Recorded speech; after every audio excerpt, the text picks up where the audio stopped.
नमस्कार मित्रांनो. अगं, इतकं काय मनाला लावून घेतेस तू? हे असं बारीकसं अपयश इतकं महत्त्वाचं नाही आहे. आयुष्यात मुलाच्या एखाद्या छोट्याशा परीक्षेपेक्षा खूप काही प्रायोरिटीज असतात जगात. आणि अजून तर आकाश किती लहान आहे. अशा खूप परीक्षा येतील. अजून 2 महिन्यांपूर्वी मैत्रिणींनी समजवायचा प्रयत्न केला होता. असं कसं? माझ्या दृष्टीने माझ्या मुलाची प्रत्येक परीक्षा महत्त्वाची आहे. त्याचं प्रत्येक यश अपयश महत्त्वाचं आहे. पण हे या सगळ्यांना सांगून काय कळणार म्हणा. मी मेहनत घेते गेली 10 वर्षे आकाशवर. त्याकरता बाकी सगळं सोडलं मी. माझं करिअर, माझं बाहेरचं विश्व, TV सगळं बंद केलंय मी. ते या सगळ्यांना कसं कळणार? त्यांच्याकरता मुलांचा अभ्यास वगैरे म्हणजे आयांचा फावल्या वेळचा उद्योग. माझ्यासारखं झोकून देणं कुठं माहीत आहे त्यांना. आणि आता एवढ्या मेहनतीनंतर जर असं अपयश आलं तर दुःख होणारच ना, धक्का बसणारच ना. शिवाय आकाशचं असं गणित परीक्षेत स्टेट लेवलला न येणं हे मुळीच पटणार नाही. भर झोपेत सुद्धा त्या परीक्षेच्या पुस्तकातलं कोणतंही गणित तू 2 मिनिटात सोडवू शकतो. पहिल्या लेवलला तो शहरात पहिला आला होता. मग हे असं कसं होईलच? असं हा रिझल्ट खरा असणं शक्यच नाही.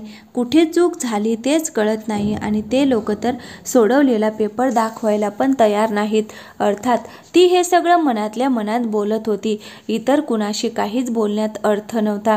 कारण तिच्या मनात तिच्या मुलाचं आकाशच्या स्टेटस लेवलला न येण्याचं खोलवर रुतलेलं शल्य त्यांना कळणंच अशक्य होतं.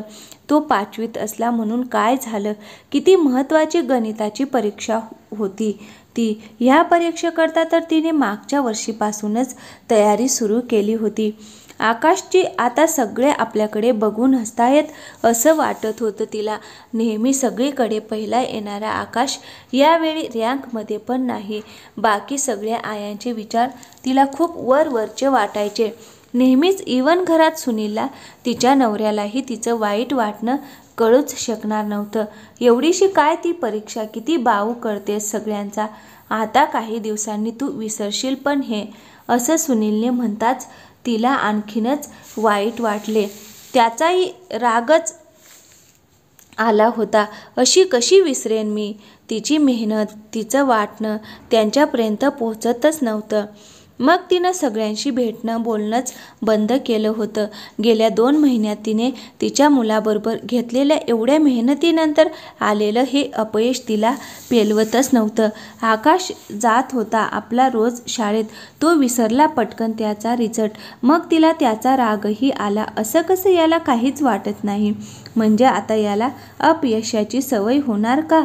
अपयश कसं सतत बोचत राहायला पाहिजे तरच तो पुढे काही करू शकणार ना. आता त्याला वाईट नाही वाटलं तर मग पुढे पण असं काही झालं तर त्याला काहीच नाही वाटणार. मग तो हळूहळू अभ्यास करणं बंद करणार. मग आकाशला शाळेत सोडायला आणि हल्ली तर आणायलाही त्याचा बाबाच जायचा. तिने तिच्या घराची आणि मनाची सुद्धा दारं खिडक्या गेले 2 महिने तिच्या पुरतं बंद केली होती. अगदी कोंडून घेतलं होतं तिने स्वतःला. आणि आज तिच्या घरातही एवढी गर्दी जमली होती तिला भेटायला. तिच्या मैत्रिणी बारीक आवाजात कुजबुजत होत्या. कुणीतरी तिला थोपटत होतं, कुणीतरी जवळ घेत होतं. ती मात्र आता ह्या क्षणी कुठलाही विचार करण्याच्या पलीकडे गेली होती. आजूबाजूला चाललेलं काहीच तिच्या डोक्यात शिरत नव्हतं. ती शून्य नजरेने बसली होती भिंतीला टेकून. असं होईलच कसं? 2 तासांपूर्वी तर सगळं वेगळं होतं. अचानक असं कसं होईल? आता घड्याळाचे काटे 2 तास मागे करू का उलट पालट झालेलं सगळं जग परत पूर्वीसारखे होईल का? नेहमीप्रमाणे आजही आकाश बाबाबरोबर शाळेत गेला होता. त्याला शाळेत सोडून पुढे सुनील कारखान्यात जायचा. लहान वयातच स्वतःचा मोठा बिझनेस उभारला होता. सुनीलने लग्नानंतर सुरुवातीला तीही जायची त्याच्याबरोबर. पण आकाशच्या जन्मानंतर तिने ते बंदच केलं. सुनीलने खूपदा सांगून बघितलं की एवढी इंजिनियर आहेस तर पूर्ण घरी कशाला बसतेस? येत जा थोडा वेळ कारखान्यात. पण तिलाच ते मान्य नव्हतं. आधी लहान बाळाचं संगोपन स्वतः करायचं म्हणून आणि मग त्याची शाळा, अभ्यास हे सगळं सांभाळायचं म्हणून. तिला तिच्या मुलाला स्वतः घडवायचं होतं, त्याला टॉपला ठेवायचं होतं सगळीकडे. आकाश जेमतेम शाळेत जायला लागल्यावर, म्हणजे तसा अगदीच लहान असतानाच तिने त्याला बॅडमिंटनच्या क्लासला घातलं. रोज तिथे थांबून ती त्याच्या खेळावर नजर ठेवायला लागली. तो अगदी फर्स्ट स्टँडर्डमध्ये गेल्यापासून शाळेतून वेगवेगळ्या स्पर्धा परीक्षांची माहिती घ्यायला लागली. आकाशला त्या सगळ्या परीक्षांना बसवायला लागली. मग त्यात आकाशचा रोजचा शाळेचा अभ्यास करून घेणं, स्पर्धा परीक्षांचा जास्तीचा अभ्यास करून घेणं, त्याच्या टीचर्सना भेटणं वगैरे आलंच. आकाशही ती सांगेल तसा अभ्यास करत होता, चांगले मार्क्स मिळवत होता, सगळीकडे नंबर काढत होता. पण 2 महिन्यांपूर्वी पहिल्यांदाच तो आला नव्हता गणिताच्या स्टेट रँकमध्ये. गेल्या 2 महिन्यात ती घराबाहेर पडलीच नव्हती, मग कुणाला भेटलीही नव्हती. आणि आज सगळे तिला भेटायला येत होते. आज सकाळी आकाश त्याच्या बाबाबरोबर शाळेकरता घराबाहेर पडल्यावर अर्ध्या तासात एक जण तिच्या घरी जमायला लागले होते. शाळेत जाताना सुनीलच्या कारचा ॲक्सिडेंट झाला होता. समोरून येणाऱ्या ट्रकने कारला उजव्या बाजूने जबरदस्त ठोकर दिली होती. अगदी चमत्कार व्हावा तसा आकाश कार बाहेर फेकला गेला होता, पण बाकी कारचा अगदी चेंदामेंदा झाला होता. त्या रस्त्याने शाळेत जाणारे येणारे ओळखीचे लोक ताबडतोब मदतीला धावून आले.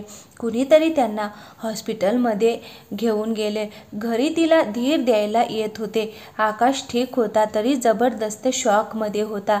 म्हणे त्याला डॉक्टरांच्या देखरेखीखाली हॉस्पिटलमध्ये ठेवलं होतं, पण तिला कोणी हॉस्पिटलमध्ये जाऊ द्यायला तयार नव्हतं. ॲक्सिडेंटची बातमी कळली तेव्हा ती धावत बाहेर निघाली होती हॉस्पिटलकडे. आकाश सुनीलकडे, पण कुणीतरी तिला थांबवून धरलं होतं. सुनीलचे सगळे मित्र तिकडचे तिकडं गेले म्हणाले.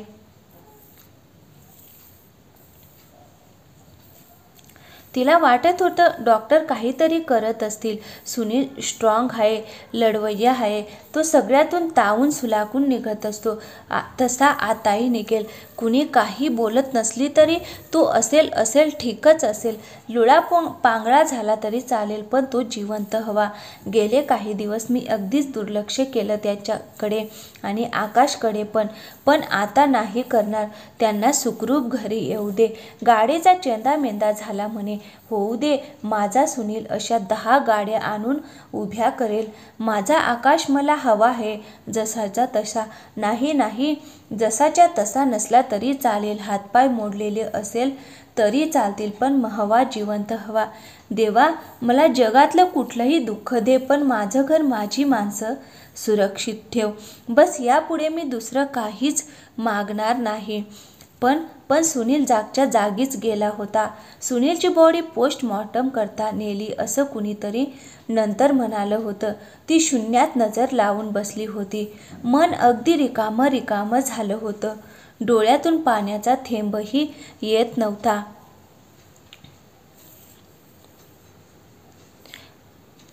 कालपर्यंत आकाशच्या रिझल्टच्या नुसत्या विचाराने येणारं डोळ्यातलं पाणी आज कुठेतरी दडी मारून बसलं होतं.